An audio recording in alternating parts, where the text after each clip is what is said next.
Démission de Hulot, qui pour remplacer l'ex-ministre Hulot 24 heures après avoir annoncé sa démission, Nicolas Hulot a donc laissé vacant le siège du ministre de la Transition écologique. La question de savoir qui va le remplacer se pose évidemment et Ségolène Royal, par exemple, s'est prononcée sur ce point. L'essentiel au lendemain de l'annonce fracassante de la démission de Nicolas Hulot, faite par ses soins en direct sur France Inter, les réactions se sont enchaînées. Toute la classe politique ou presque a réagi en donnant son avis sur la question, mais désormais, les premiers noms pour prendre la place de l'ancien ministre de la Transition écologique sont évoqués. Ce mercredi, Ségolène Royal, qui a déjà occupé le poste, a fait savoir qu'elle ne lorgnait pas sur la succession de Nicolas Hulot. « Je ne suis candidate à rien », a-t-elle assuré au micro de RTL. Qui d'autre, alors pour occuper le siège de l'hôtel de Roquelaure? Selon différents médias, plusieurs noms sont évoqués. Barbara Pompili, ancienne élue EELV, ferait office de candidate, elle qui est décrite comme proche de François de Rugy, le président de l'Assemblée nationale. Autre nom circulant, Pascal Canfin. L'ancien ministre délégué au développement sous le gouvernement Ayrault, actuel directeur général de WWF, pourrait se voir proposer le poste. À noter que pour l'instant, rien n'est officiel et aucune date n'a été annoncée quant au dévoilement du remplaçant, ou de la remplaçante, de Nicolas Hulot.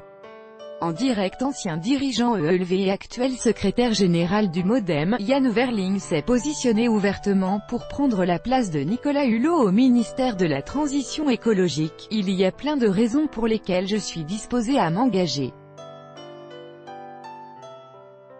Il ne faut pas être dans une sidération et une paralysie par rapport au départ de Nicolas Hulot mais aller de l'avant et continuer, a-t-il fait savoir sur France Info. Après avoir fait savoir qu'elle n'était candidate à rien, Ségolène Royal n'a pas hésité à tacler légèrement la décision de Nicolas Hulot de démissionner du gouvernement. « Moi, à sa place, je n'aurais pas démissionné », a-t-elle assuré sur RTL. Pour l'ancienne candidate à l'élection présidentielle, Nicolas Hulot n'a pas vu que c'était un ministère extrêmement lourd. Et d'ajouter, il aurait très bien pu tenir bon. Invitée ce matin sur France Info, Audrey Pulvar a fait savoir qu'elle n'était pas candidate à la succession de Nicolas Hulot. Pour la présidente de la Fondation pour la Nature et l'Homme, fondée par le ministre démissionnaire, la responsabilité de la démission de Nicolas Hulot est à chercher du côté de l'Élysée.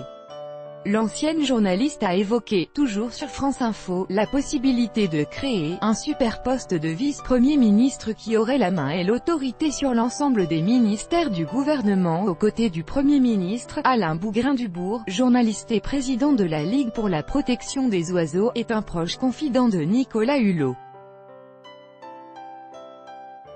Sur Europe 1 ce mercredi, il a confié avoir eu au téléphone son ami, juste après réunion avec les chasseurs de lundi. Cet entretien pathétique avec les chasseurs l'a beaucoup affecté, car là, il touchait le fond, a-t-il confié. Et d'ajouter, toujours à propos de Nicolas Hulot, il était révolté, mais il voulait prendre du recul pour faire un choix. Il me l'a dit clairement. Mais il ne savait pas lequel. Il a décidé le lendemain matin, en mai 2017, juste après sa nomination au poste de ministre de l'écologie. Nicolas Hulot faisait part de sa confiance quant à la mission qui lui avait été confiée.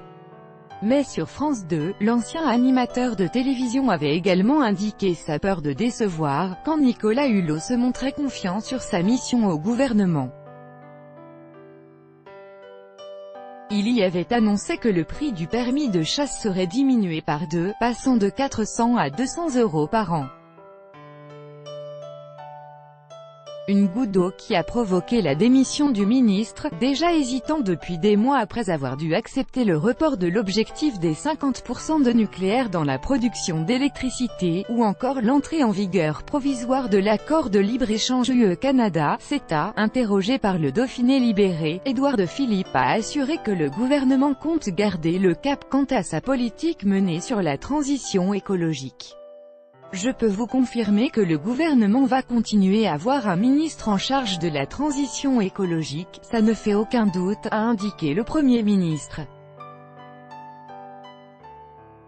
Et d'ajouter, rien dans cette décision de Nicolas Hulot ne me conduit à ralentir ou à modifier la politique sur laquelle le gouvernement s'est engagé, alors qu'elle a fait savoir ce mercredi matin qu'elle n'était candidate à rien. Ségolène Royal est toujours évoquée avec insistance pour remplacer Nicolas Hulot.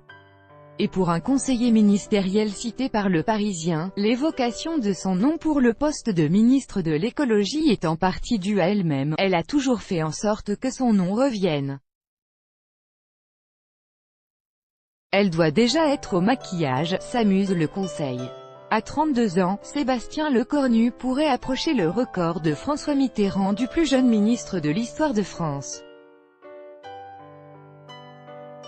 En effet, son nom circule également pour prendre la place de Nicolas Hulot au poste de ministre de l'écologie, lui qui est actuellement secrétaire d'État auprès de ce même ministère. Pour ce dernier, Nicolas Hulot ne prenait aucun plaisir comme ministre. Le porte-parole du gouvernement, invité ce mercredi matin sur Europe 1, s'est exprimé sur la démission surprise de Nicolas Hulot. Une démission que l'on lie à la pression des lobbyistes, notamment celle du chasseur Thierry Coste.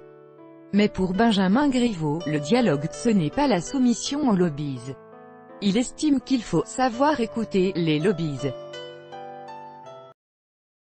Est-ce que quand on reçoit WWF, est-ce que quand on reçoit Greenpeace, est-ce que lorsque l'on reçoit les fédérations professionnelles qui représentent des secteurs, on a en face de nous des gens à qui l'on cède tout?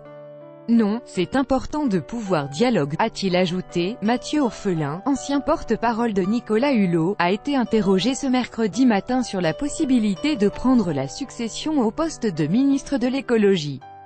Le député LaREM a été clair, sur France Inter, il n'envisage pas cela, je crois que même Judas n'aurait pas l'ambition d'être ministre à la place de Hulot, a-t-il confié. Parmi les noms qui circulent dans la presse pour prendre la place laissée vacante par Nicolas Hulot, il y a donc Barbara Pompili. Elle qui fut secrétaire d'État en charge de la biodiversité sous François Hollande ferait même officie de favorite.